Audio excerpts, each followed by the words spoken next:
आलुखुन्देयाव 3,000निबो बांसिन सुबुंफोरनि नुजाथिनायाव प्रमद बर'नि बिसायख'थि रेली।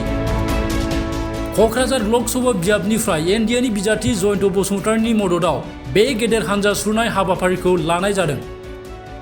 बे रेली हाबाफारिनि गेजेरजों दरं, उदालगुरि आरो क'क्राझार लकसभा बियाबाव एनडिएनि बिजाथिया 3 लाखनिबो बांसिन भटजों देरहानो हागोन होनना बिटिआरनि गाहाय प्रमद बर'आ खौरां बिजोङाव फोरमायदों।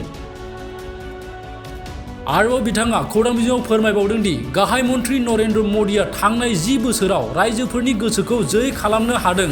आसामनि गिबि मन्त्रि डक्टर हिमन्त बिश्व शर्माया गासैबो हारिनि सुबुंफोरनि गोसोखौ जै खालामनो हादों। जौगानायनि जेसेबां खामानि मावदों, अरुणोदय होनाय जादों। रोजा रोजा लाइमोनफोरा रां लायालासे साख्रि मोननो हादों, जायनि जाहोनाव गासैबो सुबुंफोरा ट्रेक्टरनि सावगारियाव भट होनो थांगासिनो दं होनना बिथाङा खौरां बिजोङाव फोरमायदों।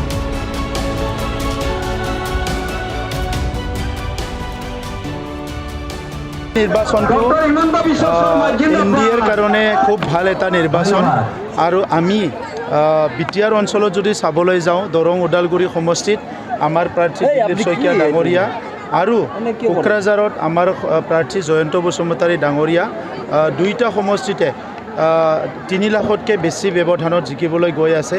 কাৰণটো হৈছে যোৱা 10টা বছৰত প্ৰধানমন্ত্ৰী নৰেন্দ্ৰ মোদী ডাঙৰীয়াই যিখিনি কাম কৰিলে ইয়াৰ দ্বাৰা আমাৰ ভাৰতীয় মানুহবিলাকৰ মনটো জয় কৰিব পাৰিছে আৰু অসমত মুখ্যমন্ত্ৰী ডাঙৰীয়াই দায়িত্ব লোৱাৰ পিছত সকলো জাতি জনগোষ্ঠী সকলো ৰাইজৰ মন জয় কৰিব পাৰিছে।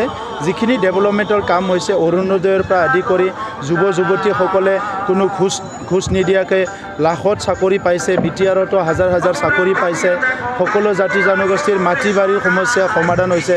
সব পৰিৱেশটো যদি চাবলৈ যায় সকলো ৰাইজে আজি স্বতঃস্ফূৰ্ত ওলাই আহিছে।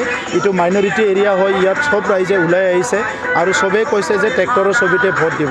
কাৰণটো হৈছে বিটিআৰত শান্তি সম্প্ৰীতি আছে, নিৰাপত্তা আছে, উন্নয়ন লাহে লাহে আহিছে আৰু আগৰ যিটো দমন নীতি, দুৰ্নীতি, অপশাসন, দাদাগিৰি এইটো আজি বিটিআৰ অঞ্চলত নাই। গতিকে আমাৰ কাৰণে এইটো খুব ভাল নিৰ্বাচন। এই নিৰ্বাচনৰ দ্বাৰা আমি প্ৰধানমন্ত্ৰী ডাঙৰীয়া কৃতজ্ঞতা জনাব বিচাৰোঁ, মুখ্যমন্ত্ৰী ডাঙৰীয়া কৃতজ্ঞতা জনাব বিচাৰিছোঁ।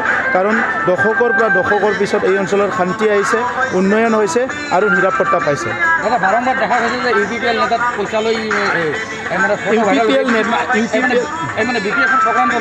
ইউপিপিএলৰ নেতা নহয়, এইটো কোনোবাই বনাই পেলাই দিয়া মানুহবিলাক আহে আৰু যায় দলত, কাৰ কি মতলব থাকে কাৰ কি মতলব নাথাকে বুজি নাপায়। এইবিলাক কোনো প্ৰভাৱ নপৰে, মানুহে এইবিলাক কথা বুজি পায়। আজিকালি মানে ছ'চিয়েল মিডিয়াৰ যুগত কোনে কি কৰে নকৰে, ক'ত কি হৈছে। গতিকে আজি ইউপিপিএল বিজেপি লগ লাগি ইমানখিনি উন্নয়নৰ কাম কাউন্সিলত কৰিছে, শান্তি আহিছে, মৰম স্নেহ বিশ্বাসৰে মানুহ বসবাস কৰিব পাৰে। এনেকুৱা সুন্দৰ এটা পৰিৱেশত কোনো এটা ইছ্যুৱে ইয়াত কাম নিদিয়ে।